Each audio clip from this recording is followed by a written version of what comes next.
Hey, this is Brookes with Character Design Forge. I love designing characters, but I've always wanted to talk to other character designers on video here on this channel. And there's no one that I'd rather interview first than my good friend and mentor, Nicholas Kole. Nick is a character design genius who's worked on projects like the Dawngate Chronicles, Disney books, the Wingfeather Saga, Super Lucky's Tale, and most recently, the Spyro Reignited Trilogy. He's also developing his brilliantly imaginative Jellybots project and its world on the side. I met up with Nick a few months ago and we sat down to talk about everything from art to character design, personal work to studio work, fanfic to freelancing, and Nick gave his advice for those who are both beginners and those hoping to get studio work. I want to give a huge thank you to Nick for being the first interview guest here on Character Design Forge. This is very exciting. I'll also ask everyone else who's watching this to please forgive any kind of audio imperfections that may come up throughout this interview. We were shooting outside, things happen, cars go by, but I assure you that regardless of that, this chat is definitely worth listening to.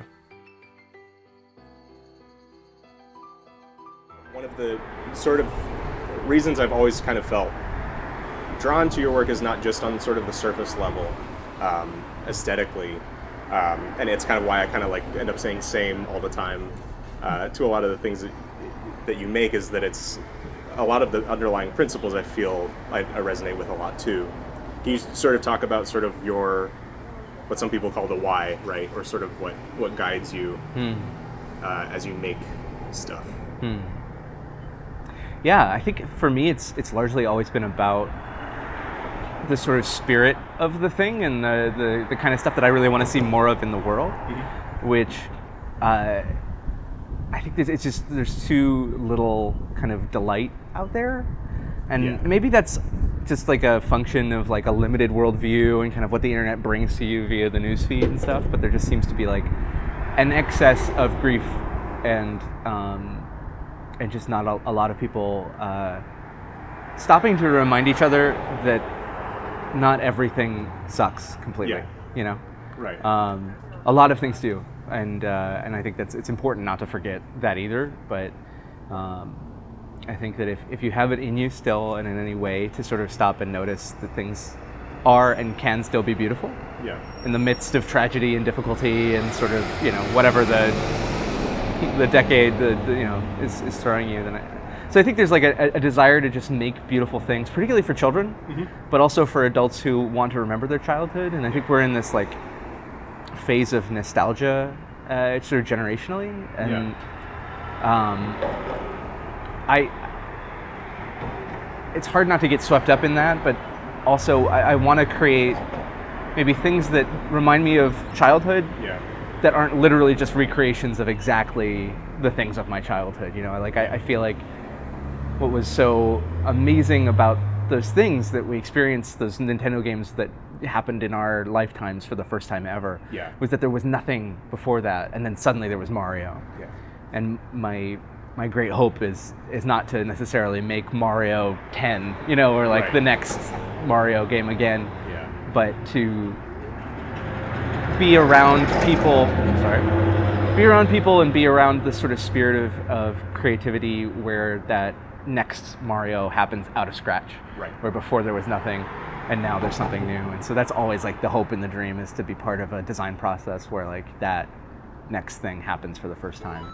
This is the world of the Super Mario Brothers. Put it on the screen, and where there was one kid, you'll soon find two, or three, or more. What's sort of your feeling about like the nostalgia engine of sort of where we are, like the amount of things that are recreations or reboots of past things?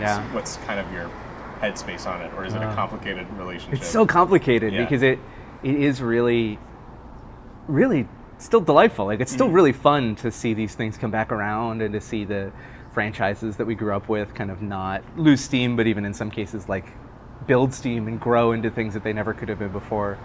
But wherever there's like a lot of money, there's also a lot of fear. And I think that fear makes us, just as a collective, sort of all the creative industries like start to get afraid and start to retread old familiar paths, and we keep going around the same block. And so I'm always just really excited when I see new indie projects sort of spring up and new kind of takes and adventurous kind of avenues people are exploring that are just slightly to the side of what we're seeing a lot of. Yeah. You know, and I love being a part of the sort of I almost said regurgitation, and I don't mean regurgitation, but I sort of the rebirth of a lot of these things. But I also am particularly excited and have an eye on like what it is that's coming up that's new and sort of striking. Yeah. You know? That's awesome. So also along with that too, the Spyro Reignited Trilogy is something that you're working on right now. Yeah. Which is very much something that's a revival of an older franchise in that way. You've worked on, that's a very high profile project. You've worked with the Wingfeather Saga. You've done like some illustration work for Disney books, things along those lines, and there's a lot of other projects too that I'm probably skipping over. What's sort of your feeling looking back now for a younger artist going, wow, to work for Disney, to work with this big game company or whatever? What's kind of the hindsight? What is 2020 to you after working on that kind of thing? I think that sort of stemming from the previous question you asked just then, like that there is the fact is that everything that you aspire to as that young artist, sort of looking at these giant brands and giant companies, like you have everything that you need already before having it validated by a certain brand. Like all that creative energy, all that wide-eyed optimism, and in some cases I wonder if it isn't better to just run with that and not seek the validation of large corporations and companies and brands to make you feel like that's legitimate. You know?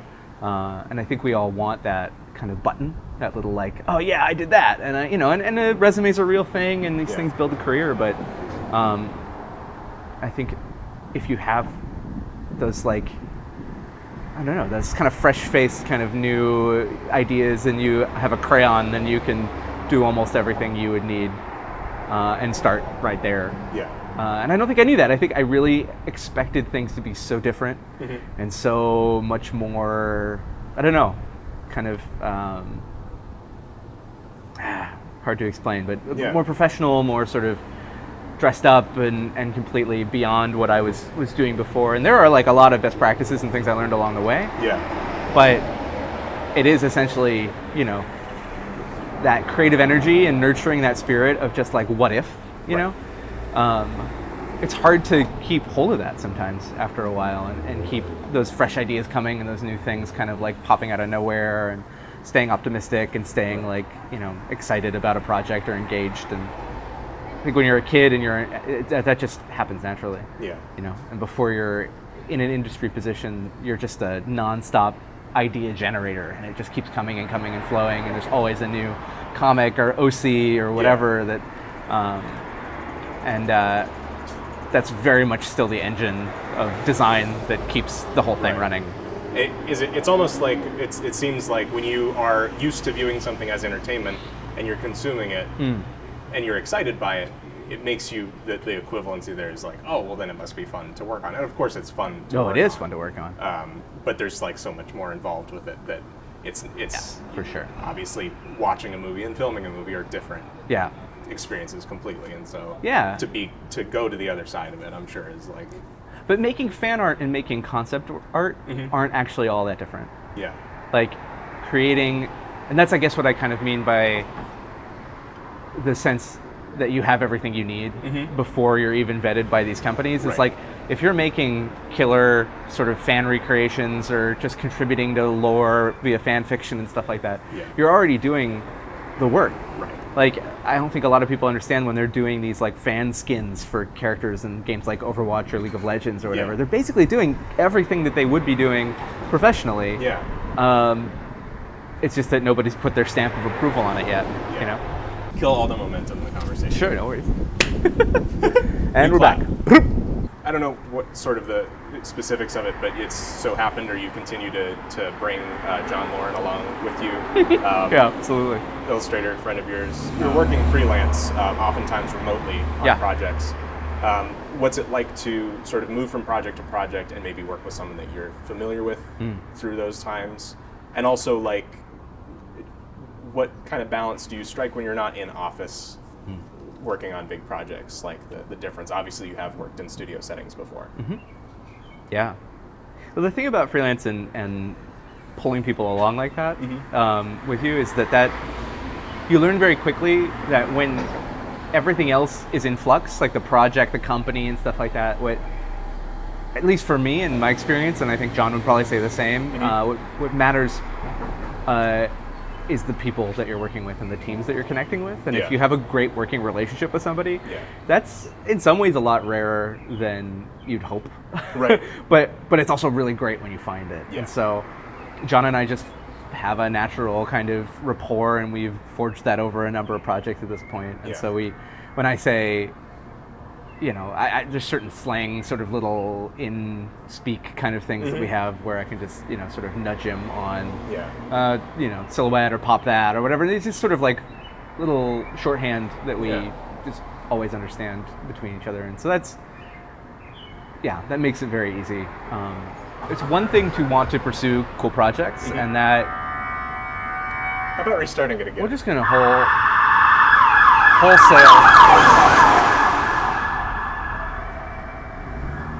Nice. I think you start out pursuing cool projects and trying to move as quickly as you can towards work that sounds really cool and you feel it's going to be good on a resume.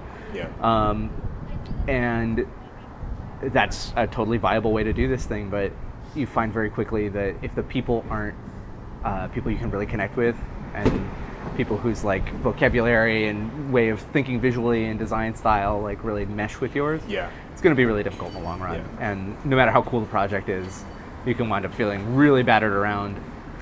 Another thing about like the cooler the brand, the cooler the idea, or the or existing the easier it is for you to put yourself out there to an extent that might be a little unhealthy. Like I think that it's easier for me to be taken advantage of when I'm like really enthused about something. And it helps to be among people that you can trust not to like take advantage of your enthusiasm and sort of they'll treat that with respect and treat your time and energy with respect as well. Right. So. You can talk. I want you to talk as much as you want about Jellybots because it's awesome. It's incredible. It's like a really cool, unique idea that you're developing.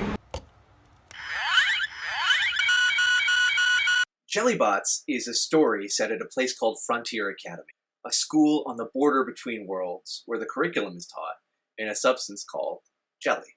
Jelly is a living, morphing learning substance. It learns from anything it touches. Give it a fork, and it will learn fork. Give it a person, and the possibilities are endless. You've got your own Patreon for it that's kind of allowing you to build up sort of like an art book and the world building and fleshing out the idea of it. What other personal projects or ideas or sort of little inklings of ideas throughout sort of your past, like personal projects, have they kind of influenced Jellybots at all or brought you to this point? That's an interesting question. So Jellybots has been such a breath of fresh air for me because I think when you're working for all these other clients and the churn is very consistent. There's always like a new project and a new thing to do and a new story or world to adjust to, and it's very exciting.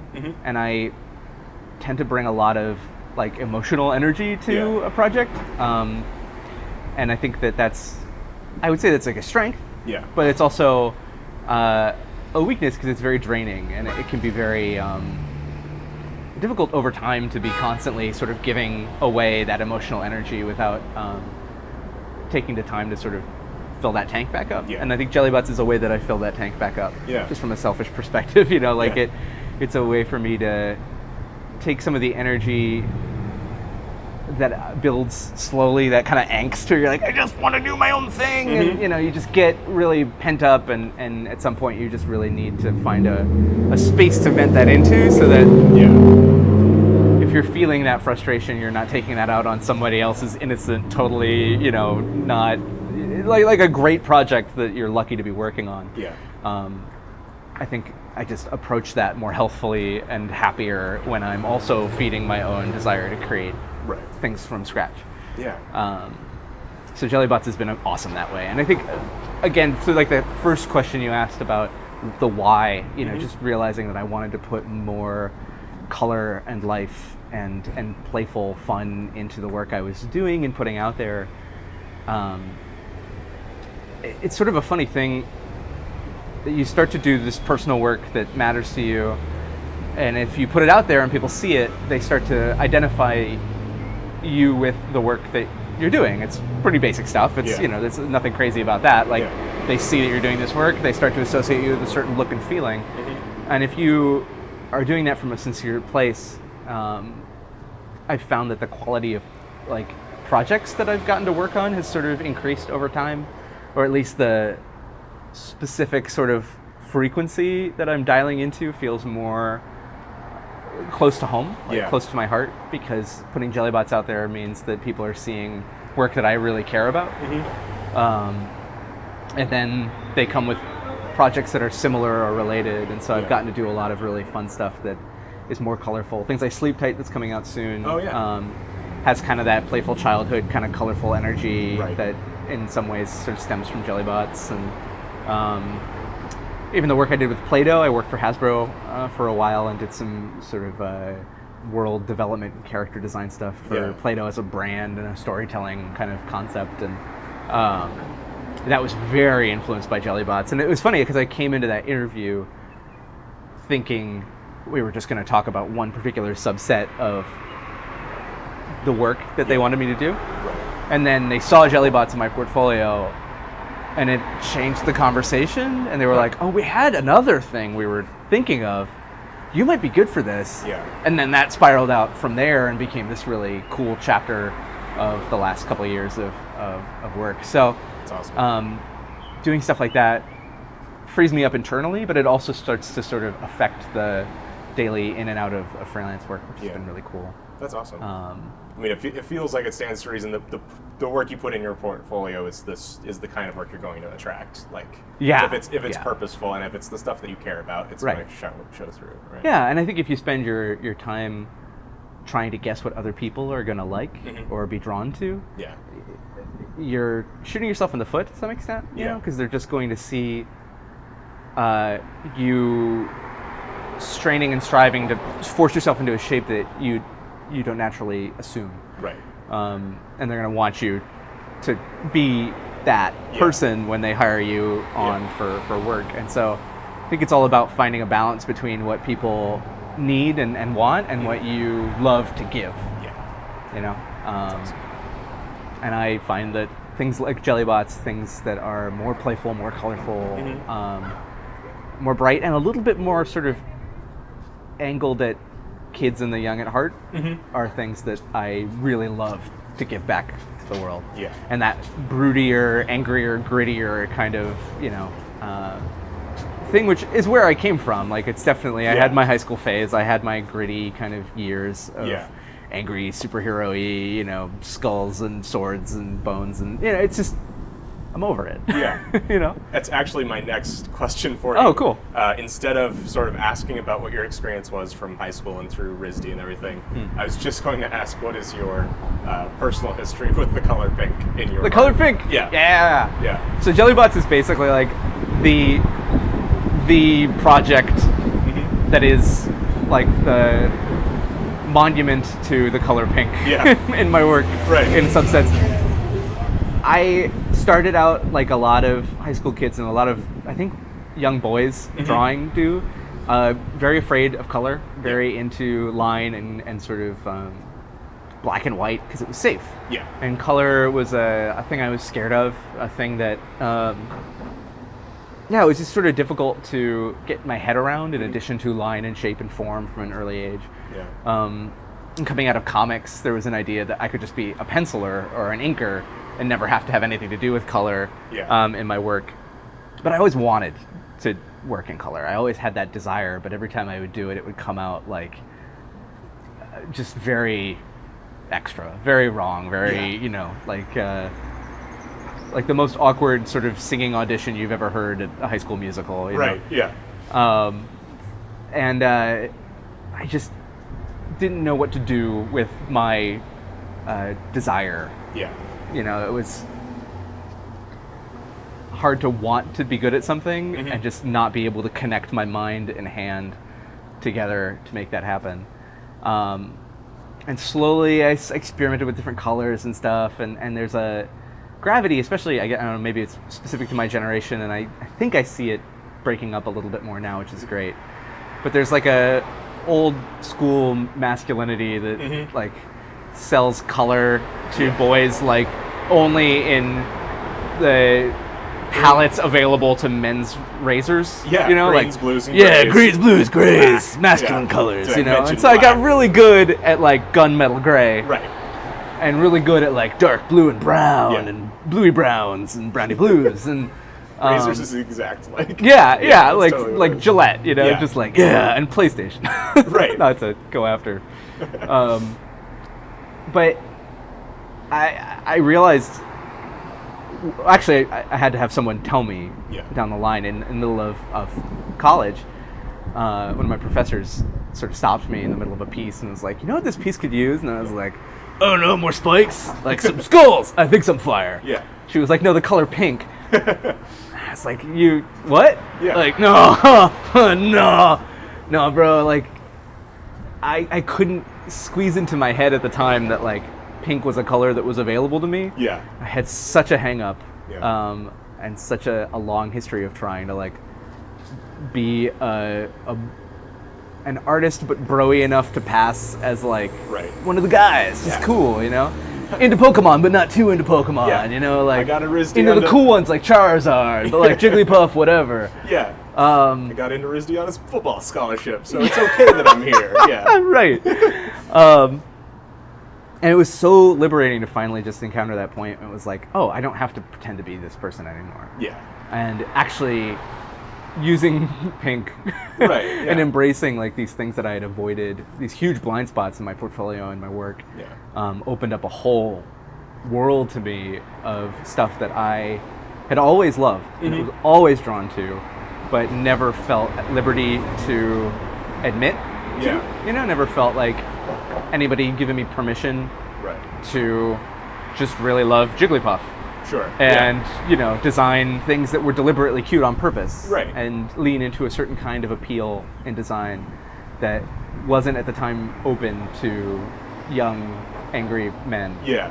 Because an adult made that in the first place. Like, you know, it's one of those, it's the same thing of like, just because something is for kids doesn't mean that a child made it, and so there's a legitimacy to the making of it in the first place. Absolutely, right. Yeah. It was a long, weird personal journey to get to the point where that was like, okay, stupid interior hang-up, and needed to be dismantled. Yeah.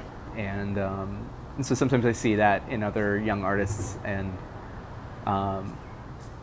love to find myself in any position where if someone needs to hear, hey, you have a permission, you know, to give that if someone needs to hear it, you know? And not to like pander if it's disingenuous to what you're, you know, there's a wide enough market of things to make. Yeah, if you want to make like cool spiky broy, you know, Gillette razor blade looking, like there's space for that, and that's great. Right. The world needs it. Like, I needed it at a certain time. I loved that stuff, genuinely, but it moved on, you know, and I think it's got to be okay for that to happen, and there's got to be room to grow, you know. That's awesome. Would you tell us a little bit about like where we can find you, what you're working on, sort of the state of Jellybots? State of Jellybots? Well, Jellybots is on a pre-wedding hiatus. I'm not sure when this video is going to go live, but I'm getting married in about a month. That's awesome. Congratulations. Thank you. Aiming to fill an art book with designs and world building for that, which I'm really excited about. And then projects-wise, like I'm, you know, you said Spyro's coming out soon, and Sleep Tight's coming out soon. Sweet. And there's the number of things that I'm not at liberty to discuss, of course. That always under NDA. Everything, that pin, like all my best work is under NDA. Yeah. I need it. It's very real. That's so awesome. Some cool stuff that I'm really excited about, and I think that the whimsification of my portfolio is ongoing, and hopefully into the future. So. We need more of it. That's awesome. Thank you, man. Cool. Thanks so much for sitting down and chatting, Nick. Dude, absolutely. I hope the breeze and the traffic didn't. We'll do whatever we need to with this audio. Absolutely. Thanks a lot, man. Dude, cheers. Sorry for my moist hand. Unbelievable. We have to do the whole thing over with the moist hands.